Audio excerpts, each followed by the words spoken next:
What is up, guys? I'm Kyle at Fortune. Today we're dealing with some off-road lighting for the Colorado.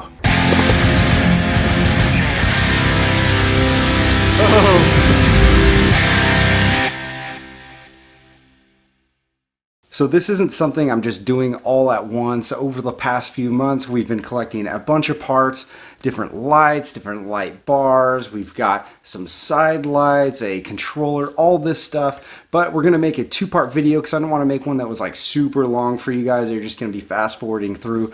But this one is the fun part. This is where we get the light controller. While we were collecting all these parts, I didn't know exactly how many lights we were gonna run. So I didn't know how many switches I was gonna need. Once I got pretty close, I decided it was going to be 7 different lights that we're going to be running. So I found a switch controller that has 8 switches on it.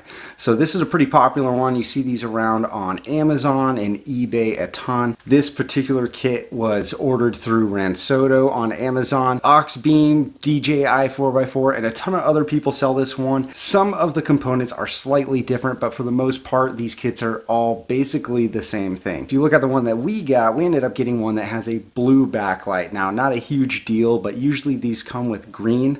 The interior of the Colorado has a lot of blue lighting for the instrument panels and the controls, so I kind of wanted a blue one to go with it. Because of that, it was a few dollars extra, but I think it was worth it. Another good thing about this specific kit is the fuse box or the control box that comes with this one. I think it's set up a little bit better. All of the wires for your different components come in from the same spot, whereas you get some of the other kits that has basically 2 sides that open from the sides, and you have wires coming in from all over the place. I didn't want to deal with that one.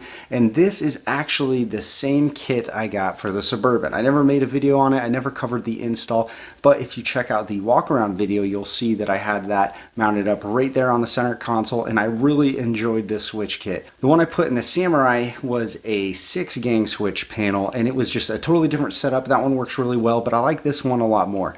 The button pushes on it are way more crisp, and the setup seems even easier than the last one. First, let's check out the control box, everything that comes with it, then we'll get to installing that. Then we're going to talk about mounting the switch pad into the truck, and then finally we'll get to mounting the control box under the hood.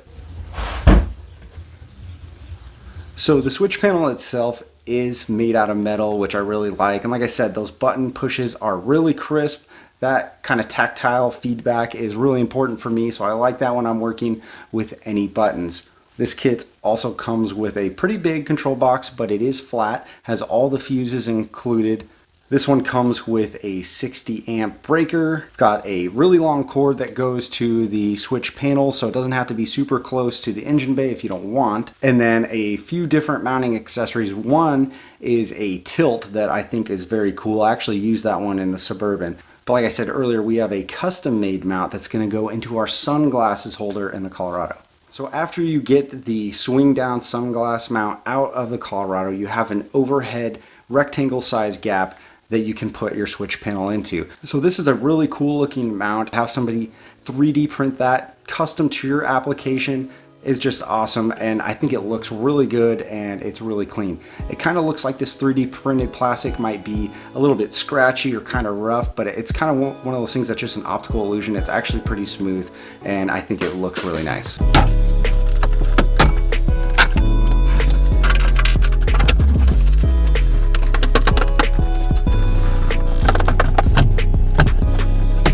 When you're trying to take this panel trim off on the driver's side, once that snap comes out, you'll need to unhook this black clip at the bottom, and then this whole piece pulls up and out.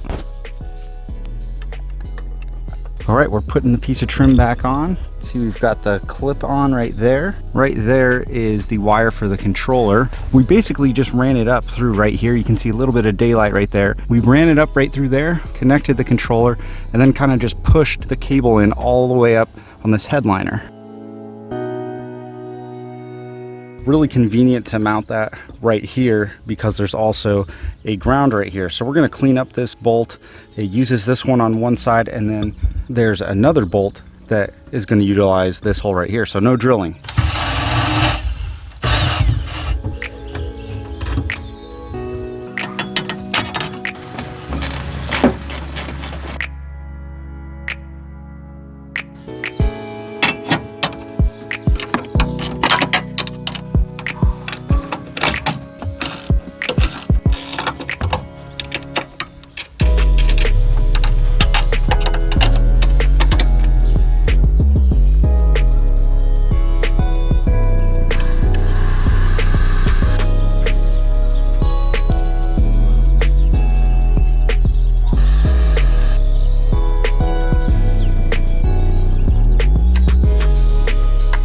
All right, so here is what it looks like all set up. You can see I cut a little hole in the back of this control box. If you're gonna do this, I'd recommend going a little bit higher on it because I kind of had to bend my wire down and to close this after everything was said and done, but it's pretty simple. We've got the positive cable coming into our breaker right here. Then it comes out, wraps around the windshield wiper fluid filler and goes into the control box. Now, I ended up just looping this around because this was the perfect size to do it. Otherwise, I could have just gone from here to there, but I didn't want to cut any wire and I didn't have to, so that was great. So here you can see why that hole was cut right there. This part's powering all the accessories. This part is powering the switch panel and the lighting, and then this one right here is all the buttons from the panel. We've got all of the different things that we're going to be plugging in here. It's a total of 8 different fused applications. So I've got some tape right here to remind me to not run anything right there because it's all going to need to loop down and through the bottom like it is right there. You can see here I've got 3 wires. There is the red, the yellow, and the white.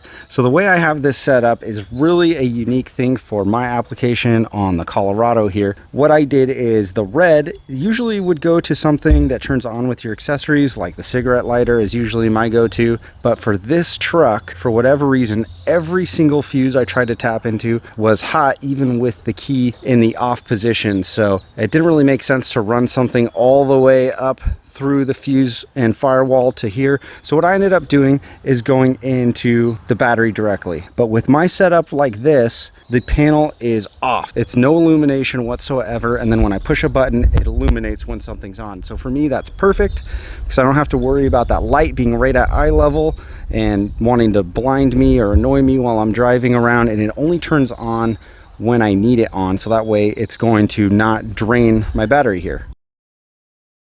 So that is it for part 1, guys. You can see this is the fun part, I think, getting all that stuff in the middle. You can see on mine, it goes amber first because I think I'll probably be using that the most when I'm on the trail, especially when I'm deep in the trees. I can turn those on. It's not something that's going to blind somebody, but it's, you know, something that can show them that I'm out there. It's a nice yellow color that is going to stand out maybe more than some white. So that's my number 1. And then all the way down going to the bottom right, I have my reverse lights on there. So, you know, it's kind of one of those muscle memory things. Once I know where they're at, I can probably just feel for it. I won't even have to take my eyes off the road and it'll be quick like that. So if you guys want to check out any of these products, don't forget to look down in the description. Almost all of them you can get on Amazon. There are a few that you'll have to go to external websites for, but definitely check out the Canyon and Colorado Enthusiast website. I hope I said that right.